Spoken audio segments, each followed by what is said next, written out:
What's going on, guys? I was at the game last night or yesterday afternoon in San Antonio. Big win over Miami. These guys played great. It was Patty Mills bobblehead night, and I bought one off some kid for $10 because I wanted it.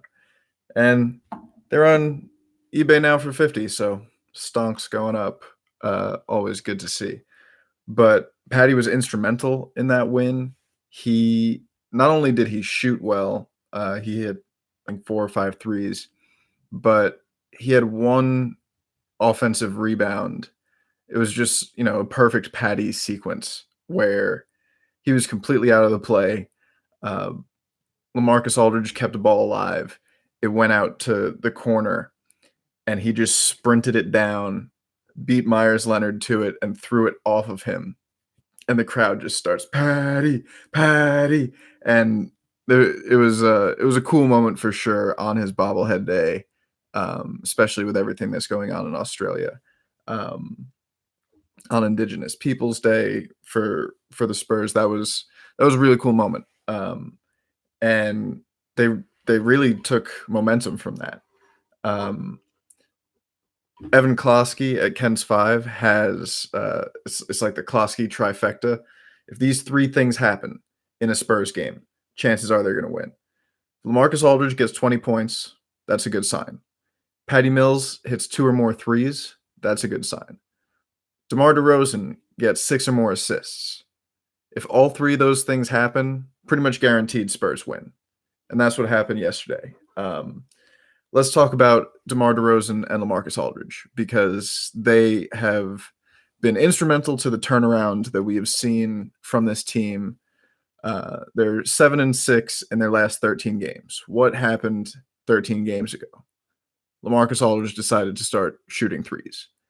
And that has done wonders for this Spurs team. I just tweeted this out. These are real stats. Since LaMarcus Aldridge decided to start shooting like 4 threes a game, he's leading the league in three-point percentage at 52%.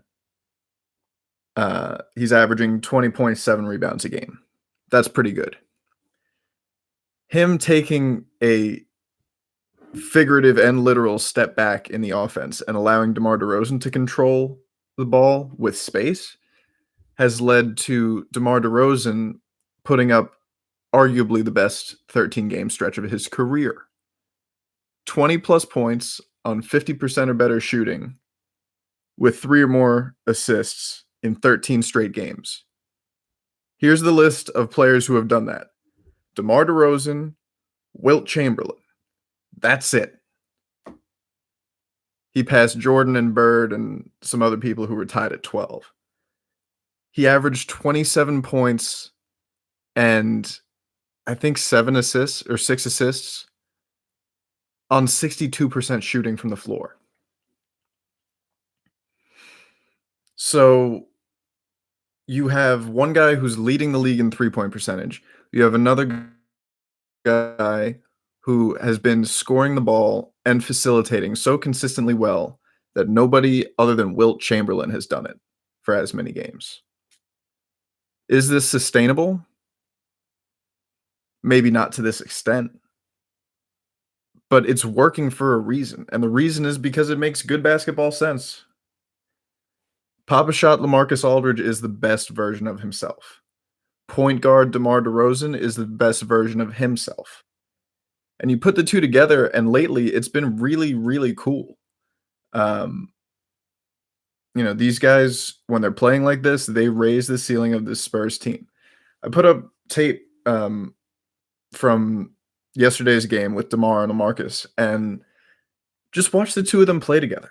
It's so awesome to see basically what a lot of people have been saying for a while, which is that LaMarcus Aldridge would be much more effective individually and also make the team a lot better if he played a more complementary style. And the way he sets screens, spaces the floor, works off the ball, that's what he got all of his offense off of last night. And he still scored 20 points. He's still getting his. He's just getting his without banging on the block so much. And that development has made it a lot easier for DeMar DeRozan and has allowed him to be sort of the inside out threat. And he's a more dynamic inside out threat than Aldridge is. Um, so these two have not been the problem for the Spurs this year. Maybe in the beginning when they were still figuring out how to fit together, but recently they've been playing fantastic basketball together. So what's the problem? It's kind of a problem. Um, Yesterday's game, we actually saw a bit of a rotation change. Bryn Forbes, 0 of 5 in 16 minutes, played his characteristically bad defense, and he didn't play at all in the fourth quarter. Pop was like, no, not doing that. Marco got a lot of playing time. He played 21 minutes in this one. He took some of the worst shots I have seen him take. Like he hit a clutch 3 in the corner. But it was seconds after he bricked a 30-foot 3 with like 15 seconds left on the shot clock as they're like they should be trying to run the clock down, and he's just like bombs away and bricks it. And Spurs somehow got the ball back, and he went to the corner and hit it. And so the highlight, you won't see that first part. I've seen some people say that moving Aldridge would make DeRozan better, but if you were gonna pair him with any big man, wouldn't like an elite pick and pop big be probably the best one because of precisely what we're seeing right now? Like watching the film, Jakob Poeltl sets great screens, but because he's not a threat from any range, it allows the big man to sink down and contain DeMar DeRozan's drives. When you have a big man spacing to the arc, either you're giving up an open three-point shot to the guy who's leading the league in three-point percentage, or you're giving DeMar DeRozan space to work inside. So exactly, yeah, the way Aldridge is playing right now, that's the big man that you want to pair with DeRozan. Really, the question is the rest of the rotation.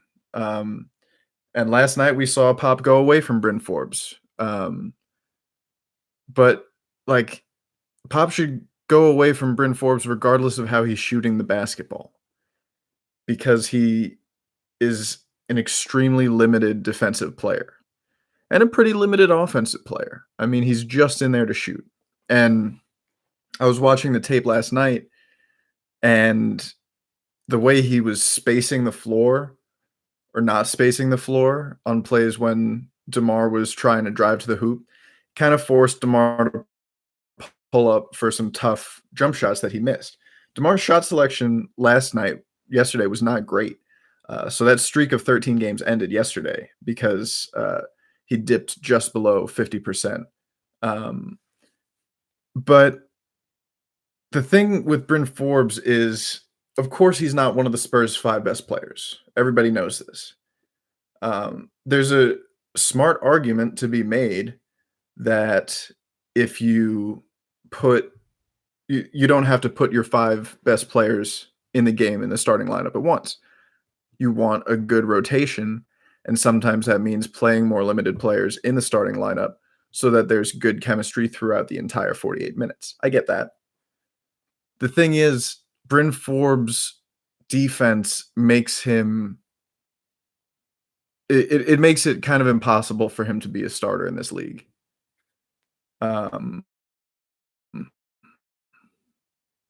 There's especially if he's going to play the third most minutes on this team, which he has been for the first half of the season. You just give up a lot. You give up a ton of backdoor cuts. He gets burnt on a backdoor cut by a player kinda like him, who isn't one of the 5 best players on the team, but he's in that starting lineup, and he gets burnt on backdoor cuts. Even if he stays in the play and contests, he's too small to make a meaningful contest on most of these guys' shots. Um, so what is the solution then? Well, couple things. So tonight they're playing against Phoenix, right? Phoenix, their starting lineup, their starting backcourt consists of Ricky Rubio and Devin Booker, neither of whom I think would be would be bothered much by Bryn Forbes guarding them. Like take your pick. Who would you rather have Bryn Forbes guard? Ricky Rubio or Devin Booker? Because if it's Devin Booker, he's going to score 70. And if it's Ricky Rubio, it's going to force so much help defense and leave shooters open at home. And the Spurs are probably going to get killed from 3. When you play against a starting backcourt like that, playing Bryn Forbes becomes untenable. Lineup remains the same, and if Bryn plays any more than 16 minutes, I don't see it happening for the Spurs tonight in Phoenix. And the Spurs really need a win in Phoenix because Phoenix is hot on their tails in a very tight bottom of the West. But if Bryn Forbes has to guard one of those 2 guys who can both cook with the ball in their hands, like, it's going to be a real problem. Can you imagine Bryn Forbes chasing Devin Booker around screens? Can you imagine that? Can you imagine how bad that's going to be? So what's the solution? Well, I have maybe not a prediction, but just a couple of observations. DeJounte Murray was listed as questionable yesterday with an illness. He played, but he didn't play too much. He only played 22 minutes. And Derek White played 26 minutes and was very, very strong. He had 11 points, but 11 points and 6 assists and 2 steals. But he was just feisty. He was everywhere. He was making tough plays, and he defended really well. And Pop, the one time that he put Lonnie Walker in the starting lineup, was a night that DeJounte Murray was out, and he put Derek White in. That was the only game Lonnie started. And if you do that and you move DeJounte Murray to the bench role, even if it's just for this game, and then you have Bryn kind of split with minutes with Patty, or maybe a couple of minutes where they're all in together, Bryn and Patty, a couple of those minutes, like 3 to 4 minutes per game, because they can shoot the lights out. And if you want to play inside out with LaMarcus Aldridge for a while, yeah, I could see an argument for putting those 2 in together. But that's one possible way to solve the rotation problem. And Lonnie obviously needs work still. He shot 2 of 8 yesterday, and there were multiple times where I saw him catch at the arc, and I would have just preferred for him to shoot it, you know?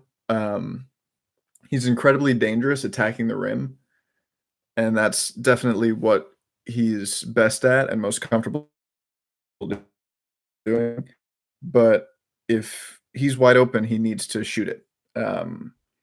It'll do so much for just executing the offense if he can reliably attempt those open 3-point shots. When I talked to him the other day and asked what Pop had told him he needs to work on, he said, uh, is decision making. And, you watch the tape and that's clearly true.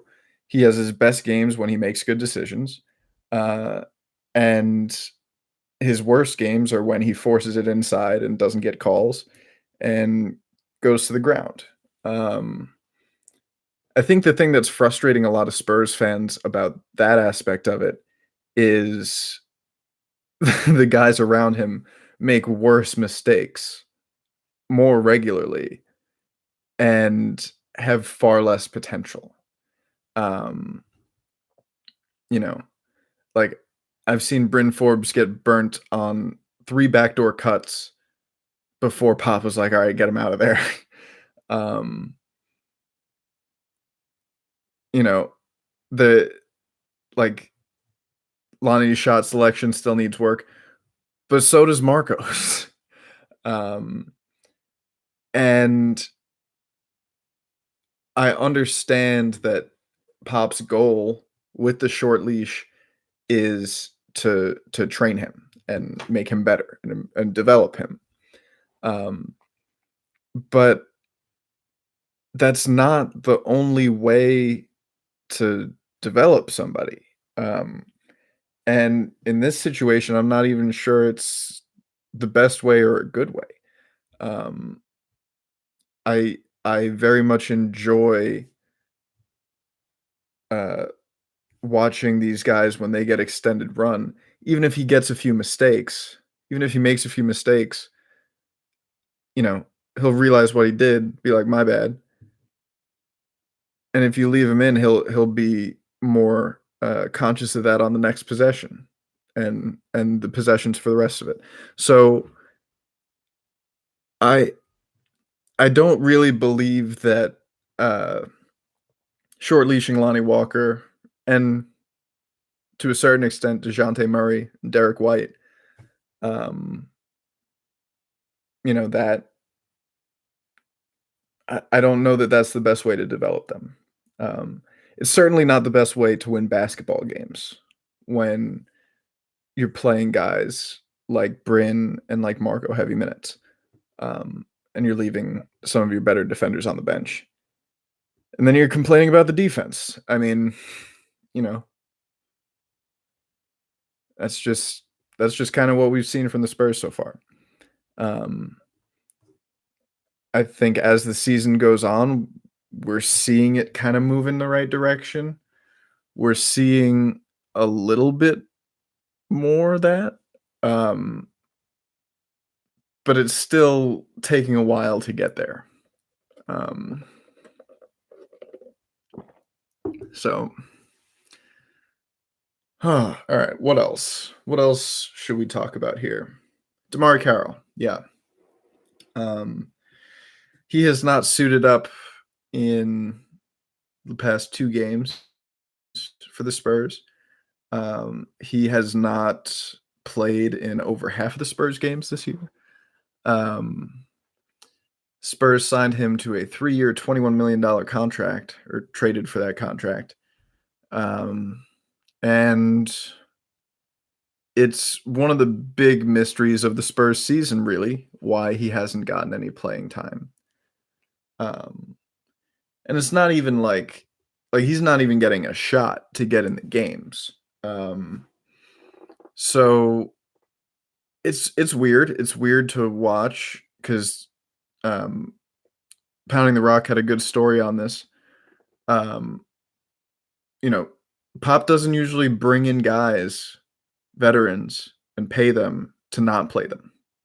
That's not something the Spurs do. Um, so either he's not as good as they thought he was when they traded for him when they committed to him for 3 years, 21 mil. And that would be a front office thing. Um, or he could play, but the Spurs just aren't using him right. Um, like In the film that I have seen from Damari Carroll, I think part of it is the way that the Spurs have used him.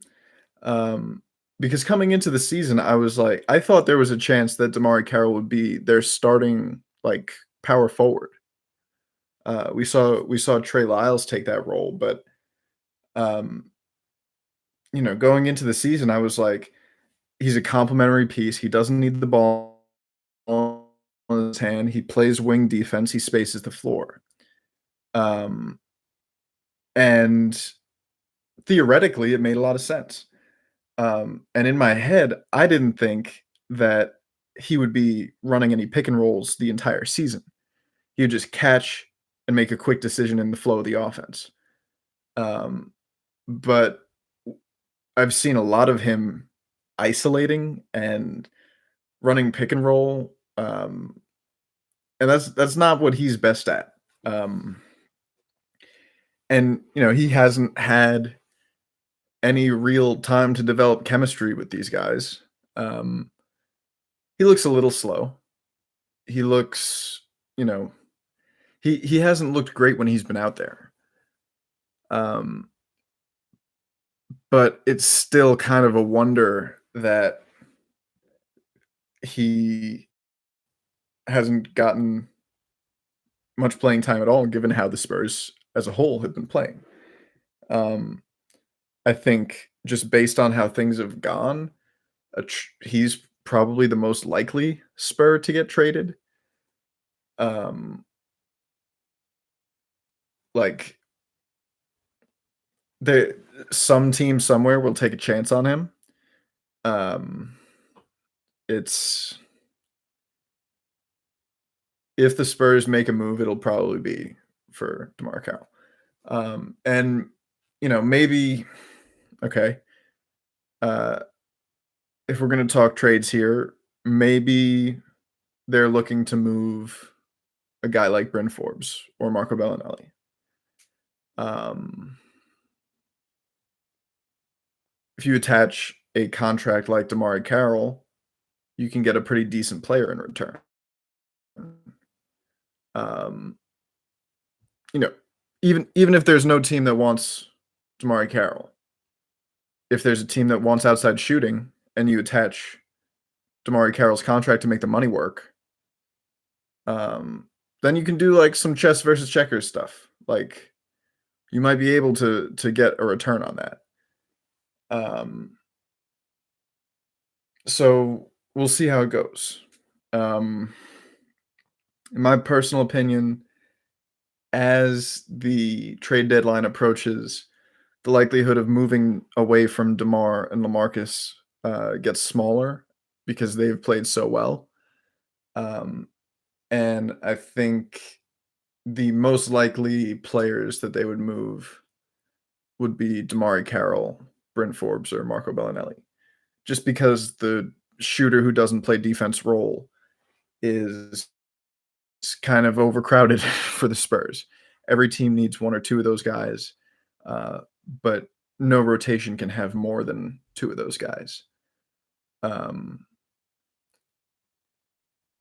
I don't see Luka Šamanić getting called up. No, um, he still has a lot of work to do with scoring the basketball. Um, he can still bulk up a little bit and improve his shooting percentages. I think if we do see a rookie this year uh, play at all, it'll be Keldon Johnson. Um, because coming into the year, it was clear that he was the most NBA ready of the three rookies, um, and he could fill that role of floor spacer, wing defender, um, you know, attack off that I thought Damari Carroll was going to do. He's a really versatile player, Keldon Johnson. Austin plays today. Um, if you have a sec, check it out. Game's probably on Twitch. Um, and in college, he was basically a small ball four, and he was basically the third option on that Kentucky team. Um, and he I think he ran 10 pick and rolls his entire college career. Um, in Austin, he's running 10 pick and rolls a game. Um, so they've really been developing that part of his game. And he can play from point guard to small ball four. And we've seen the Spurs this year experimenting with some really small lineups. Yesterday we saw lineups with Lonnie at the four or DeMar at the four, depending. Um, but basically a four guard lineup. Um, and Keldon would definitely fit in to playing like that. Um, I think the lineups that had, uh, say Derek, Patty, Lonnie, Demar in a center were better than the ones with Marco instead of Lonnie. Um, and let's just talk about this for a sec. Obviously, Derek Jones Jr.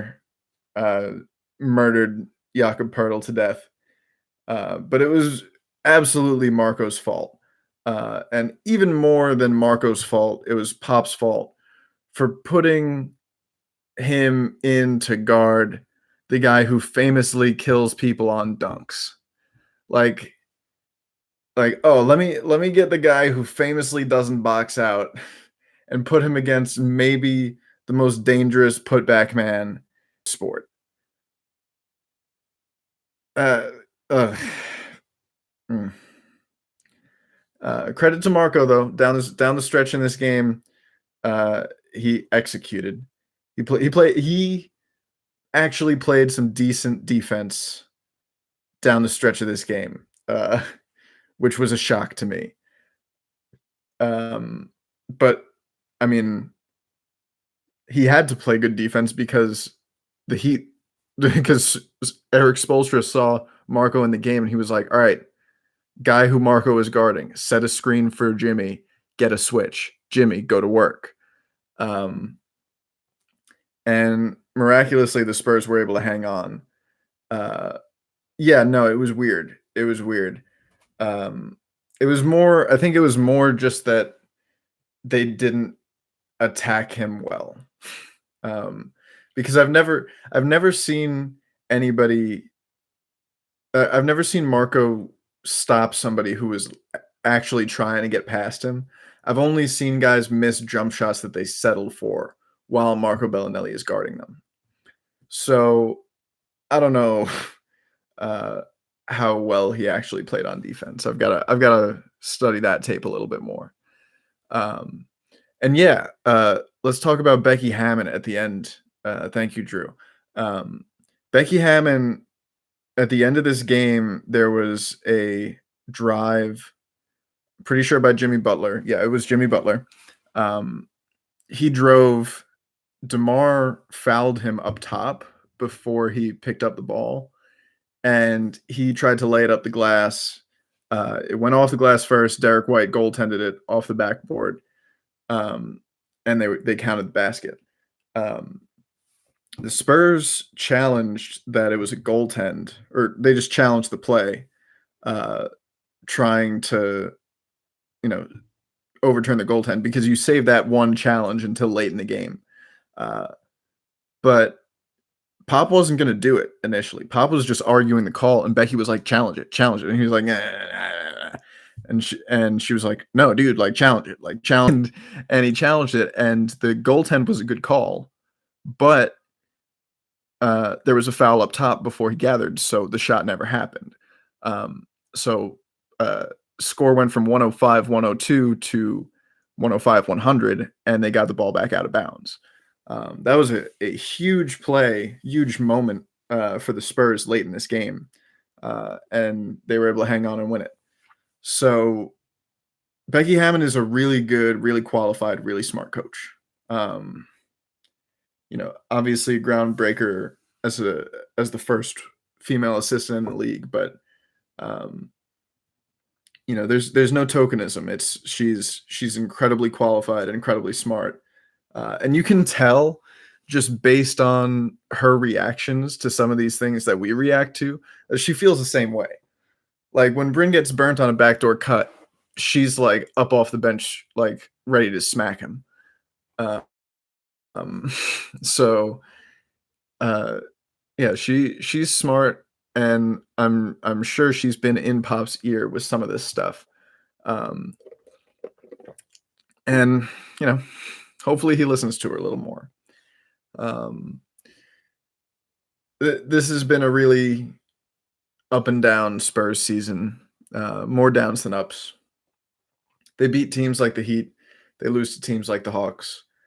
Um, I am willing to bet that the Spurs are the only team in the league that has beaten, uh, the Heat, the Bucks, the Celtics, the Raptors, and lost to, Cleveland and Atlanta twice. Um, I would put money on that. Um, but still, it's hard to not feel like this season is moving in a better direction. Um, yeah, the rodeo road trip is gonna be huge, and they're not gonna be playing against any Eastern Conference teams. Uh, um, it's all Western Conference teams for, I believe, the first time since they've been doing the rodeo road trip. So, um, it's gonna be extremely challenging, and it'll be after the trade deadline. So, um, the Spurs might start playing really well, uh, and then say, "Okay, we're gonna stick to our guys," and then, the the deadline comes and passes, they like the group they have, and they go on the road for 8 games and crap their pants. That could happen, and that would be rough. That would be really, really rough. Um, so, yeah, that rodeo road trip is gonna be make or break for the Spurs. Um, I'm excited to see, well, I don't know, this game tonight. We will see if Pop rides with Bryn Forbes. Um, we will see. Uh, today's Martin Luther King Day. I was just in DC visiting my sister and saw the memorial.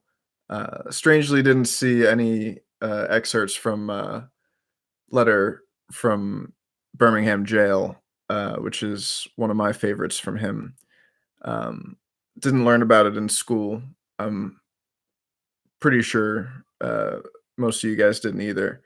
Um, not sure why that is, because it's one of his more, I think, important, uh, one of the more important things that he wrote. Um, and I should take the time today and read that. Um, and take the time today and all the days after to be kind to your neighbors and aware of their struggles. So, um, thank you guys for hanging out and uh, have a good day. Go Spurs, go.